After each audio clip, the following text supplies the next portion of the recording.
Good evening. I'm the Texas Deaconess. Tonight I'm going to read to you out of the Constitution of the United States. You know, when the deacons started this series, he gave you kind of an overview, read you the foreword. This copy of the Constitution of the United States is provided by the Heritage Foundation. He went over the foreword written by them and explained to you how you can join and become a part of this organization. So you might think about joining. Then I started by reading the Declaration of Independence, and also I went over the signers of the Declaration. As we looked at their names, I know a lot of them are familiar to you because you didn't just hear about them then, but later also. Maybe you're lucky enough to be related to some of them. The Constitution of the United States. We, the people of the United States, in order to form a more perfect union, establish justice, ensure domestic tranquility, provide for the common defense, promote the general welfare, and secure the blessings of liberty to ourselves and to our posterity, do ordain and establish this Constitution for the United States of America. You know, if anyone ever had any doubts that the United States of America was founded by Christian men and based on Christian principles, all you have to do is just read the preamble. Words like ordain, blessings, they're there. Article 1, Section 1. All legislative powers herein granted shall be vested in a Congress of the United States, which shall consist of a Senate and House of Representatives. Section 2. The House of Representatives shall be composed of members chosen every second year by the people of the several states, and the electors in each state shall have the qualifications requisite for the electors of the most numerous branch of the state legislature. No person shall be a representative who shall not have attained the age of 25 years and been 7 years a citizen of the United States, and who shall not, when elected, be an inhabitant of the state in which he shall be chosen. Representatives and direct taxes shall be apportioned among the several states which may be included within this union, according to their respective numbers, which shall be determined by adding the whole number of free persons, including those bound to service for a term of years, and excluding Indians not taxed, 3/5 of all other persons. And the footnote says that this was changed by Section 2 of the 14th Amendment.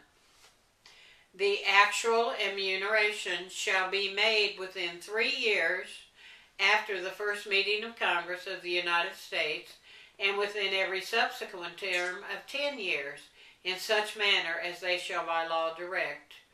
The number of representatives shall not exceed 1 for every 30,000, but each state shall have at least 1 representative, and until such enumeration shall be made, the state of New Hampshire shall be entitled to choose 3, Massachusetts 8, Rhode Island and Providence Plantations 1, Connecticut 5, New York 6, New Jersey 4, Pennsylvania 8, Delaware 1, Maryland 6, Virginia 10, North and South Carolina each 5, and Georgia 3.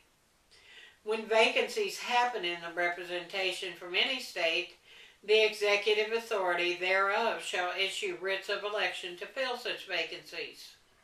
The House of Representatives shall choose their Speaker and other officers, and shall have the sole power of impeachment. Section 3. The Senate of the United States shall be composed of 2 senators from each state, chosen by the legislature. And that was changed by the 17th Amendment. They are no longer chosen by the legislature. Thereof for 6 years, and each senator shall have 1 vote.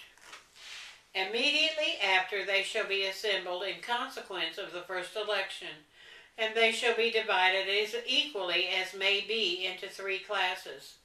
The seats of the senators of the first class shall be vacated at the expiration of the 2nd year, of the 2nd class at the expiration of the 4th year, and of the 3rd class at the expiration of the 6th year, so that 1/3 may be chosen every 2nd year.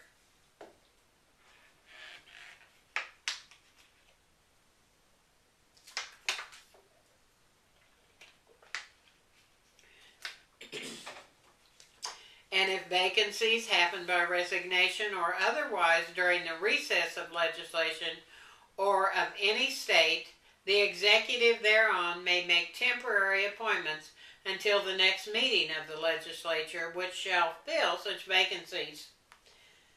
And that, the part about the vacancies, was changed by the 17th Amendment. No person shall be a senator who shall not have been attained the age of 30 years and been 9 years a citizen of the United States, and who shall not, when elected, be an inhabitant of that state for which he shall be chosen. The Vice President of the United States shall be President of the Senate, but shall have no vote unless they be equally divided.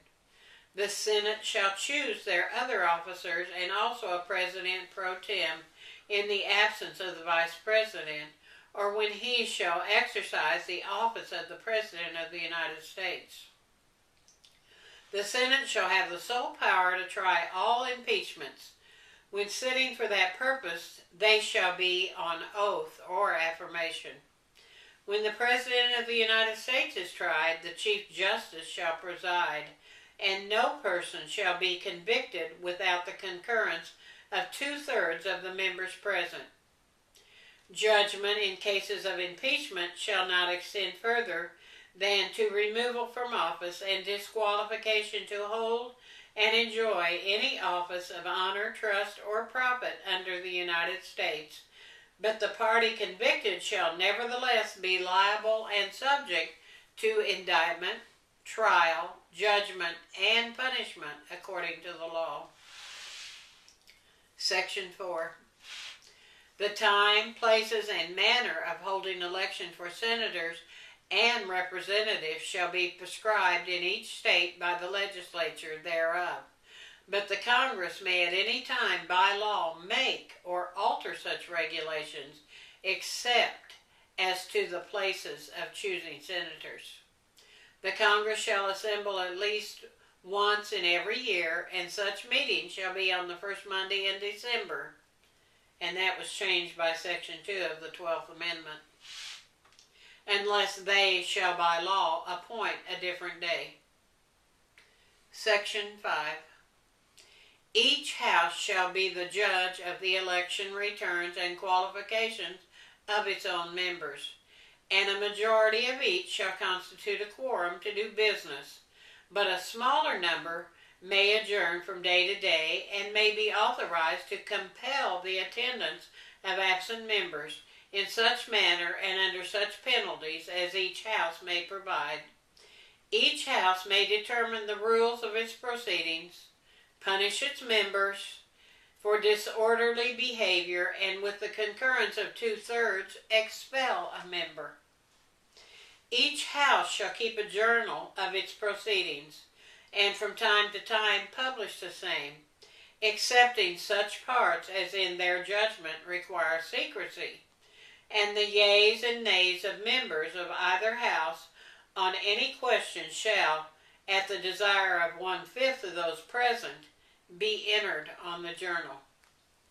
Neither house, during the sessions of Congress, shall, without the consent of the other, adjourn for more than 3 days, nor to any other place than that in which the 2 houses shall be sitting.